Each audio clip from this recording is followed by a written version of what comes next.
this thing.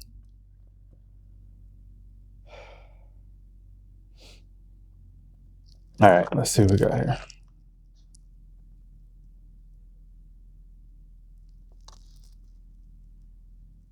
Create a cult-like following.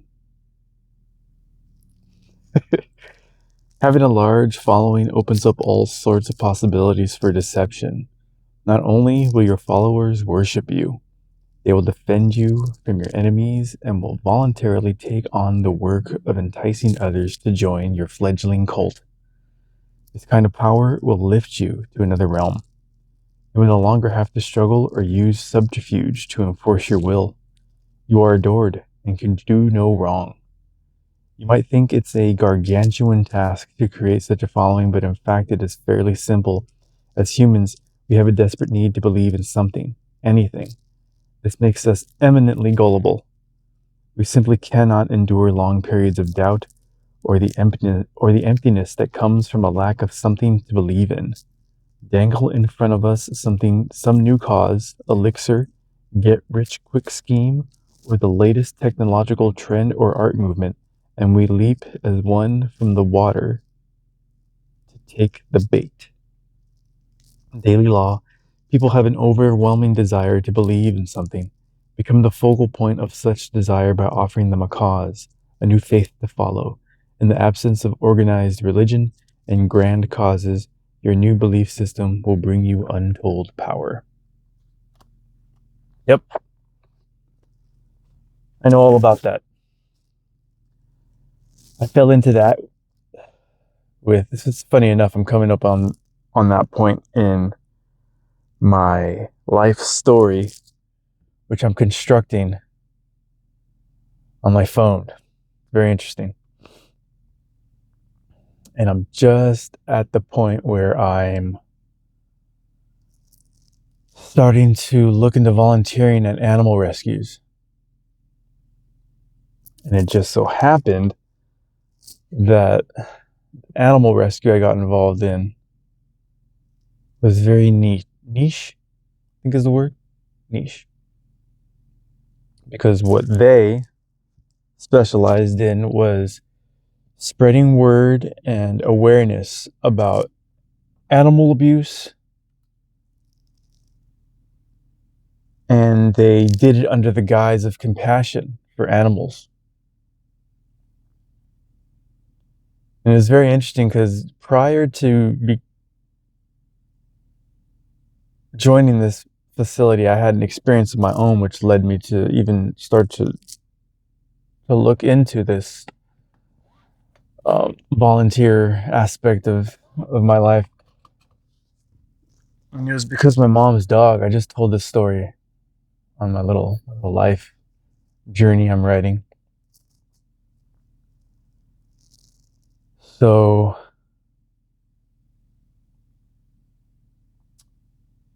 what happened was I probably already told this story, but it's worth telling again because it was pretty mind-blowing for me. We were at my parents' house, and they had a dog, a Jindu. Her name is Annabelle. She passed away now, but when we were there, we were in the house, and she was like pulling on grabbing my sweatshirt sleeve, and she was like, "Come on!" And I was like, "Get off of me!" And I was like, she was just kind of. I didn't really pay much attention to her. We had dogs growing up. Never really paid attention to any of them. They were just kind of there, just kind of in the yard. Never really played with them or paid any attention to them. They were just there. Part of my chores was to feed them, and it was like just another thing I had to do. And it was just, I don't know. My mind wasn't really focused on dogs. But this day, this dog pulling on me like, "Come on." I just wasn't getting it. My girlfriend goes, "Why don't you see what she wants? Get up." I think I was on the couch. That's what it was. We were sitting on the couch. She goes, "Get up and see what she wants. She's trying to tell you something." I looked at my girlfriend like, "Dogs don't try to tell you things." She's like, "Just get up." So I stood up and I went, "What?" to the dog like that. And the dog looked at me And she turned around and started walking away. I looked at my girlfriend, and my girlfriend's like, follow her. So I followed her, and she went down the hallway. And she's like, or maybe we were in my dad's office. That's what it was. I think we were on the computer. Because we went down the hallway into the kitchen. And she walked right up to the pantry door. And she's looking at the pantry door, and she's looking at me, and looking at the pantry door. And I'm like, what the heck? So I open up the door, and her little biscuits are right there. Her little box of like dog treats are right there. I was like, oh, no way. I think my exact words were, oh my God.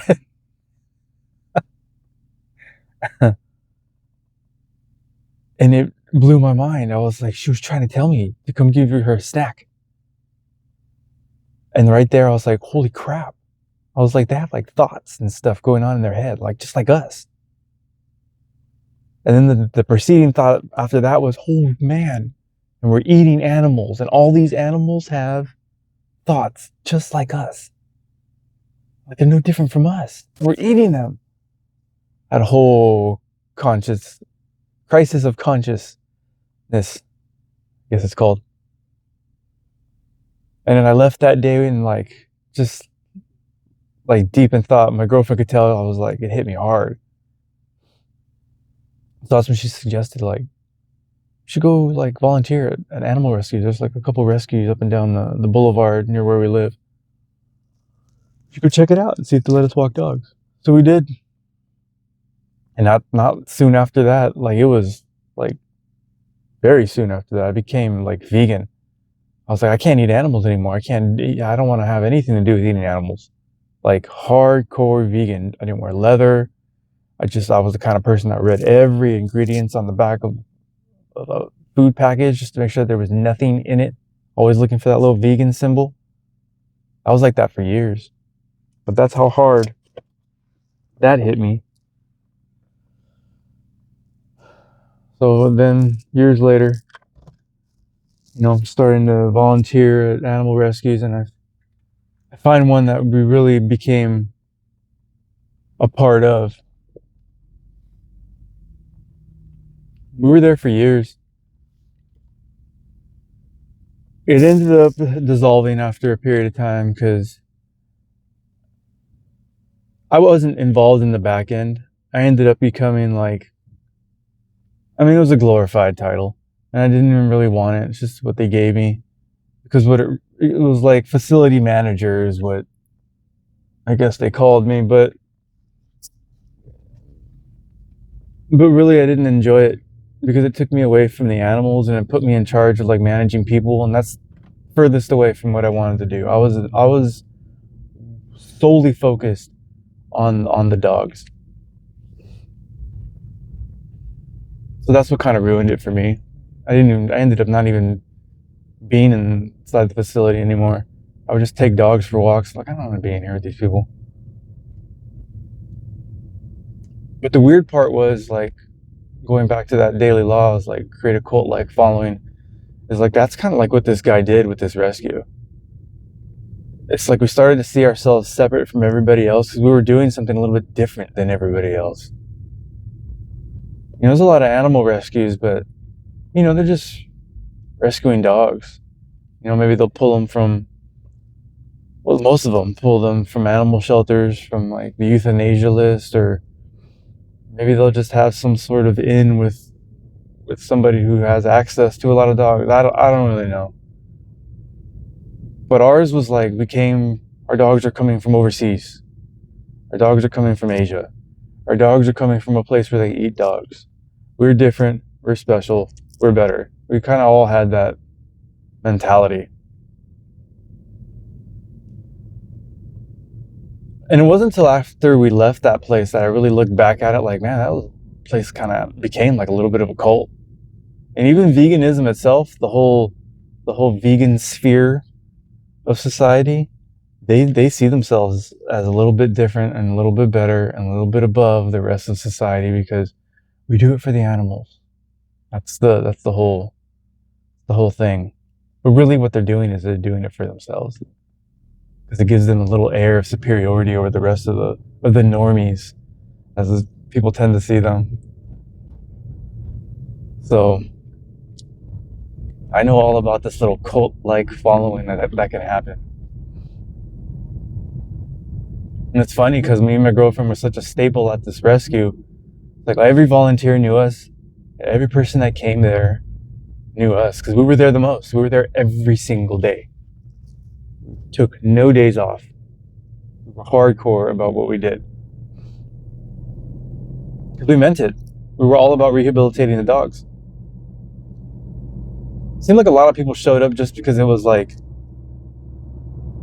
this small little famous place. And we were known. This facility was known. I think a family came from overseas. I don't remember from where. Where'd they come from?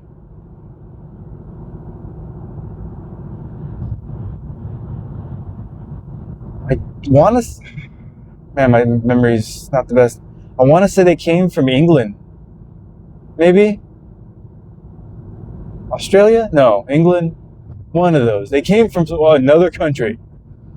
And they were volunteering, and I could tell, they had an accent, and I was just having a conversation with them, and I was like, so what brought you guys, what made you guys come out for, to the States? So you guys will just, come to see the sights and all the things. They're like, no, we came for this. I was like, for this facility? They were like, yeah.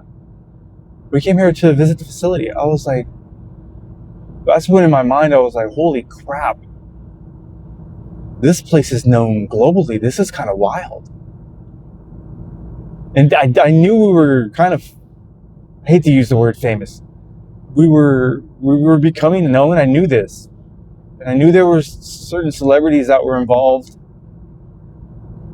and kind of spreading the word. And I think there was even a PSA. I think, if I remember correctly, some sort of video like PSA that was kind of constructed that had some celebrities. If I remember correctly, I believe there was. So we did have some sort of notoriety. It's a better word. We were gaining notoriety. People were taking note. But the moment I found out a family flew on an airplane and came to this country just to walk dogs at this facility, that's when it hit me like, wow, this is big.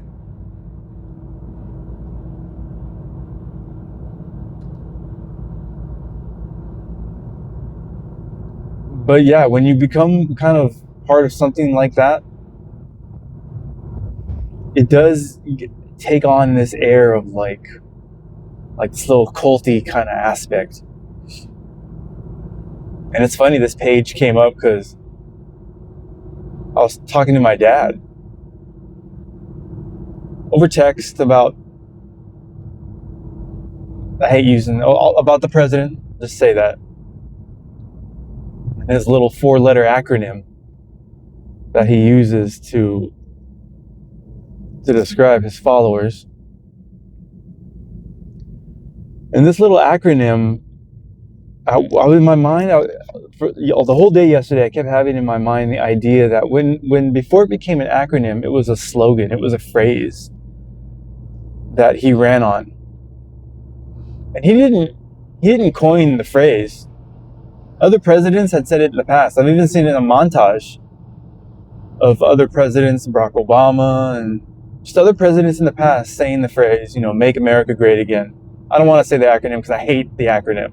I just hate the way it sounds, and I hate that it turned that phrase from a slogan. This was the idea in my mind. It was a slogan worthy of trying to attain. The goal of the slogan, its attainment, was a worthy goal. To make America great again. That whole idea, in my mind, was like, okay, this was something that at one point was great and had achieved the status of greatness. But the slogan itself implies that it has slipped from that level, and that it needs to be strived towards achieving again. So that's how it ends. Make America great again. Like, we were once great, now we're not. We need to try to be great again. That sounds great. Who wouldn't be on board with that? You can apply it to your life. Make my life great again. That implies your life at one point was great. Maybe it slid a little bit. Maybe you've made some mistakes. You're not as great as you used to be. Let's try to work to be great again. On a personal level, that works. On a societal level, that works.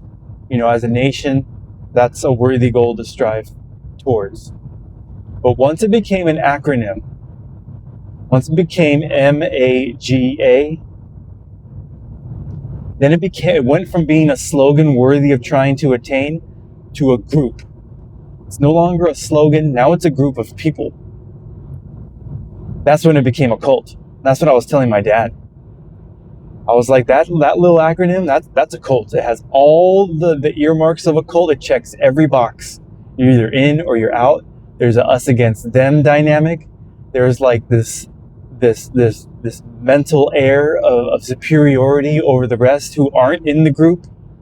All of that lines up with cult-like thinking. I was telling my dad that. And it's funny because he ended up saying, like, because I was even akin it to religion, how like a lot of religions even check these boxes. And he said the most interesting thing. He said, well, from the world's perspective, all religions are cults. He said, including Christianity. And I was like, you're 100% right. Because my dad's a very devout Christian. Because in my mind, I always thought that too. I'm like, I don't like to say I'm Christian. I probably will, in this video, I'll say I'm not. I am a follower of the teachings of Christ, but I'm not a Christian. When it goes from following an ethos to identifying with a group, you have gone from being an advocate for an idea. You go from that to being the member of a group. You just diminished the scope of your mission. And it's the same thing. Same thing for any organized religion. Once you identify with the religion more than the purpose of the religion, you have just entered into a cult. But I thought it was interesting because through the conversation I had, he finally said that. And I was like, I agree. What you just said is 100% true.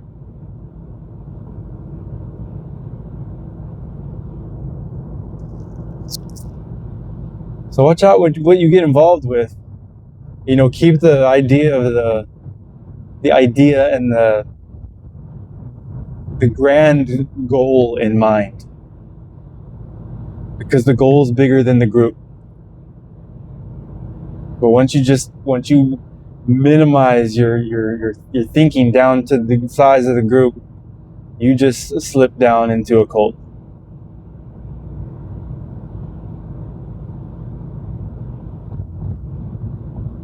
Because preserving the group will become more important than preserving the mission.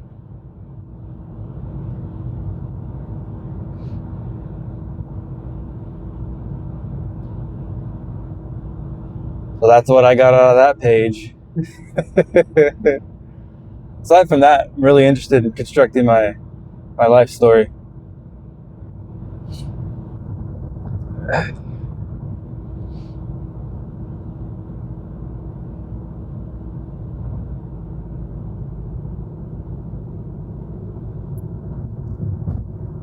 Let's go. Let's have some more drink. Oh, it's carbonated.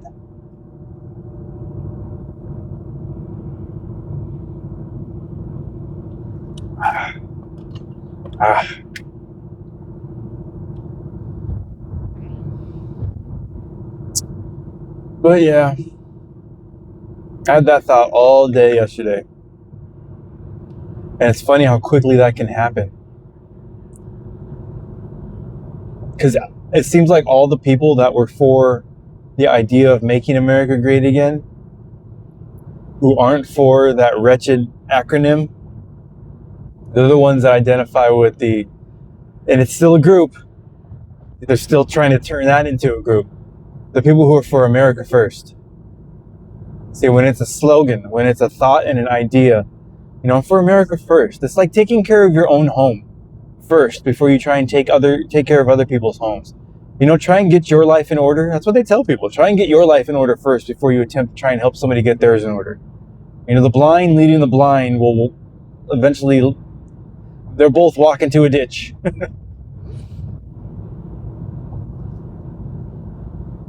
But now they're calling it, now being identified as America First. The America Firsters. It's a group.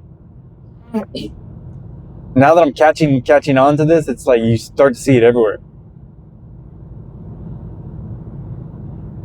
That's what they want. They want you to collapse into the box of groupthink. Groupthink is a psychological tactic. That's what a lot of marketing strategies are based off of, and target the men, target the women, target this demographic. All demographical thinking. That's all groupthink psychological priming. They're getting you to identify. The whole LGBTQIA. There's a million different. There's even more letters that have been added to that now.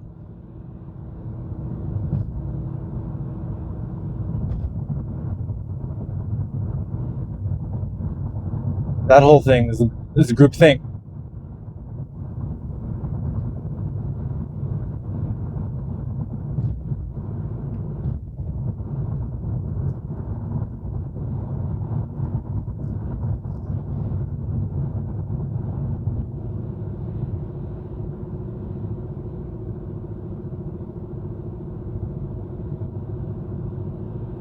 What I really think it is like, as a society, I think we're so advanced and we're so developed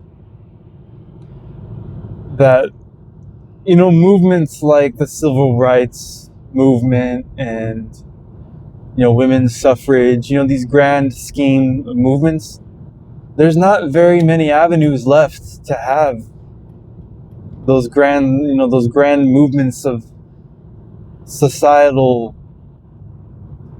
striving. Those are just gone now. We've covered almost all the bases, and now we're just looking for something to have a movement for. And then it became like gay rights, and now it's LGBT rights, and now it's LGBTQ rights, and now it's LGBTQIA plus, whatever the heck else they added on to it plus. And they did add on more. I think it's at the very beginning, and I forget what the letters stand for. I saw it. You should see the acronym. It's you might as well just list the whole alphabet at this point. It's really funny. But I think it's because people feel, and when you don't have how do I say that? When you don't have like a purpose for your life, you feel lost, right? You feel like you don't have anything to ground you in. People go looking for things to keep them grounded. Otherwise, it feels like you're just going to float away. You feel like that. The image I have in my mind right now is like a compass. The compass is supposed to give you direction, right? But if that needle's spinning, that's how you feel when you don't have like a purpose in life. You feel like that needle just spinning, just trying to find where your true north is. And that's where these groups, veganism and feminism and political ideology. I'm a Republican. I'm a this and a that. I'm a liberal. I'm a libertarian. All these little titles, and they give you your true north. And there's nothing wrong with that. But the problem is these groups can get hijacked. That's the problem. They can get hijacked and they can get used. Because on a personal level, it's good to identify with a group. It can be healthy. It can be very healthy. But when the group itself becomes bigger than the idea that the group represents, that's when everything loses focus. It's just gone.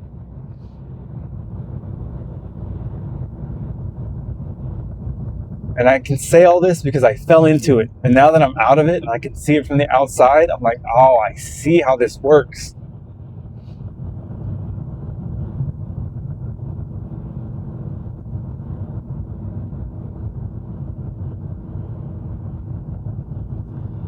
That's why it's like I feel bad for, it's not that I feel bad. I don't want to sound like it's not that I pity people, but it's like I sympathize with how humanity feels when they're looking to identify with one of these groups. That's what it is. It's sympathy. Because I've been there. I know exactly what you're feeling. I have compassion for these people. They just feel the need to be in the group, and they want to be in the right group that's doing the right thing. And then everybody thinks that their group is the right one, that the other ones are the people, that group is in the wrong. They're the ones that are not getting it and understanding what they should be doing. And what they don't realize is that if you just remove the specifics, you're all feeling the same way. Just the minute details might be a bit different, but you're all mentally feeling the same way. You should bond around that.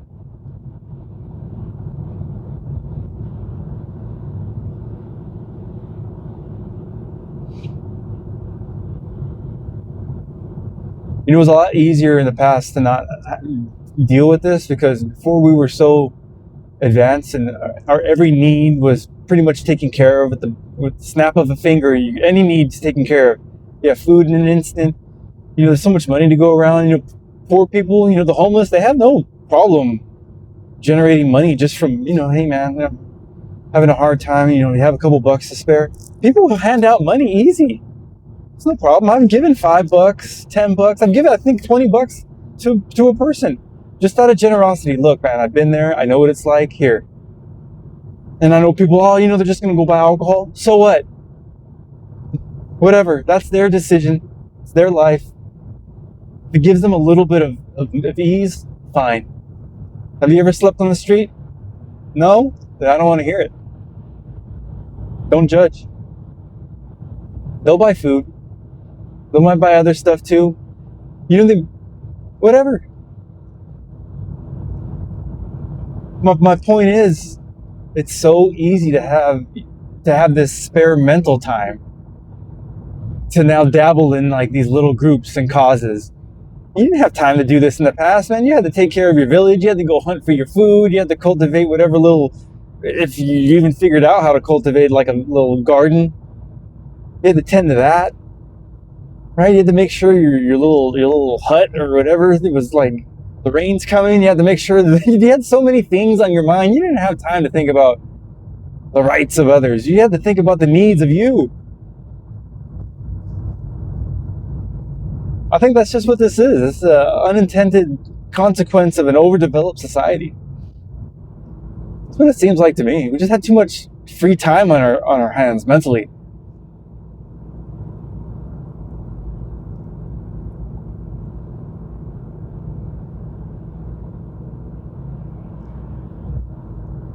Now it's to the point where now we have so much free time on our hands to think. Now we're to the point where we have people thinking that we need that there's too many humans in the world, that there needs to be less humans. That's the problem. There's too many of us. That's not the problem. I think our overdevelopment is the problem. I've had this idea too. Every organism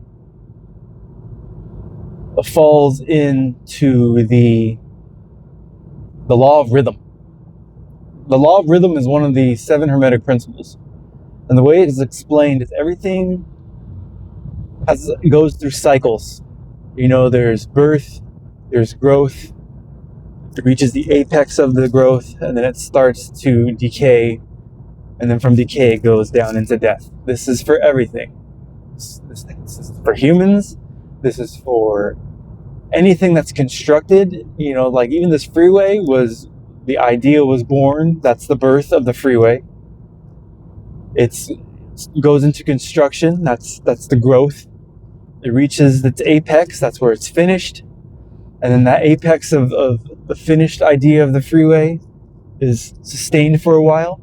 Then it goes down into decay. That's all these cracks I see over time. All these lanes that these trucks drive in, constantly, all the pounding of that weight, those lanes are the worst to drive in. And I've seen them get worse even from the time I've been driving out to this job. They're cracked and they're in need of repair. Sometimes they'll shut down a couple of these lanes and they'll fix the parts that are really bad. Then over a period of time, this will decay into nothing. I'm sure they'll try to maintain it, but if they didn't, this would be dust over time. So that cycles in everything. As an organism, I realize that when it comes to our development, that cycles in play also, right? We used to be cavemen, and then we had to hunt for our food, and before we knew about fire, we couldn't cook food, we just eat what we could, raw, right there, fruits, vegetables, animals, didn't cook any of it. Then now we figured out fire, and then over time we figured out the preserving of meats, so we didn't have to hunt as much, right? We learned about salt, because salt is how you can make jerky, and jerky is how you can make meat last longer. All these are levels of technological advancement. You may not think of preserving meat into jerky as being technology, but it is, because that allowed us to do a little less hunting. And now that you have to hunt a little less, now you have a little bit more time on your hands, and that's where it starts. And if you have more time on your hands, now you have more time to think, right? Because if you're in survival mode, you don't have time to think. You have to look for food, you have to look for water, you have to look for shelter. Your safety is your number one thought. But once things become a little bit more safe and a little bit more sustained, and you're able to just free up a little bit more time, now you have more time to think. And that's how society developed over time. Once we freed up time to think, that compound interest just frees up more time to think about how you can create more time to think.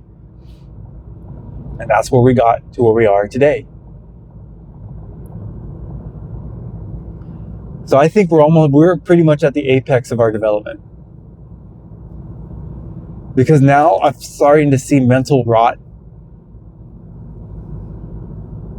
come into existence. And the first big sign of it for me recently, and I'm sure a lot of people will disagree with this. They'll probably hate me for saying it, but I think the first sign of major mental rot, the first big example of that, was the idea that a man is a woman, or that a woman can be a man, and that gender is just a construct, and it's just all about how you identify. The splitting of the idea of female and male away from woman and man. It's just now you're playing word games so you can have another little niche group to advocate for. That's how all this begins. And it all starts with having too much time on your hands. Can I get in this lane? I think I can.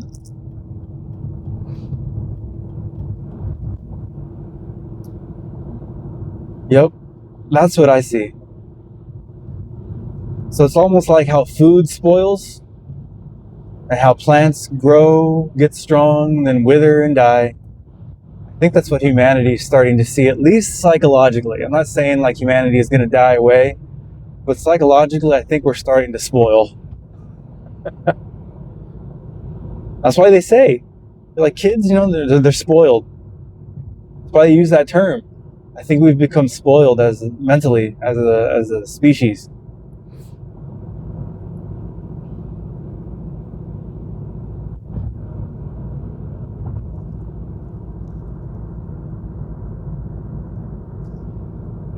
That's how cults are born, out of that idle time to think.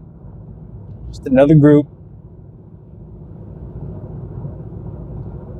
But then even that kind of thought I had now is if you gather a group of people around that, they'll start to even form some sort of ideological group around that thought. Well, then maybe we should move away from these technologies, and we should go back to now. So now you're starting to form a plan and a cause, and that cause will form into a group, and then it just starts all over again. That's the cycle of rhythm. I think as a species, we can't help but do this.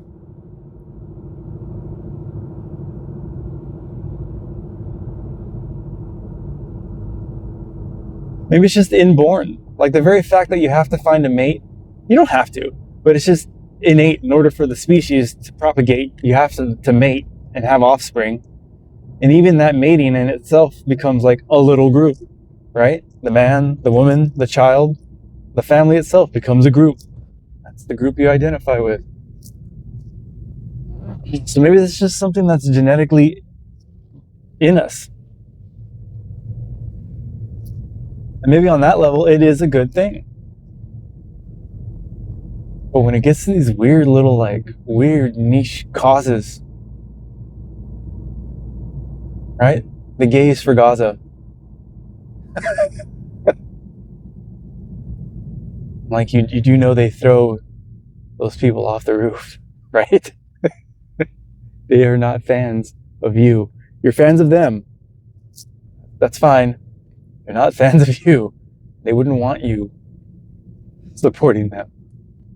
It's like that's where it's gone. It's gone to that that odd. Like these things don't go together.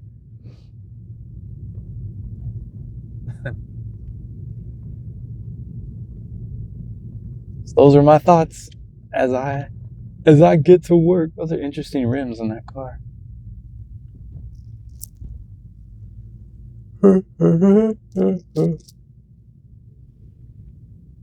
All right, I've ranted enough. That was a thought I was having yesterday. From slogan to acronym. From idea to group.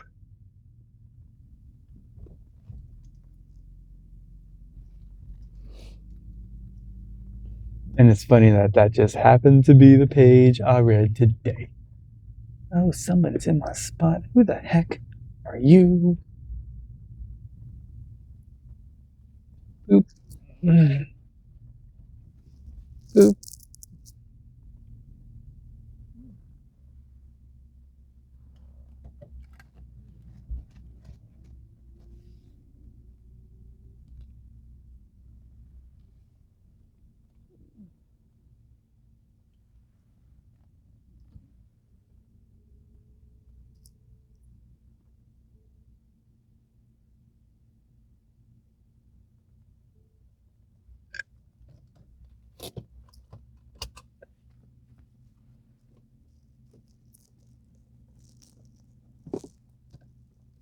All right, I'm here.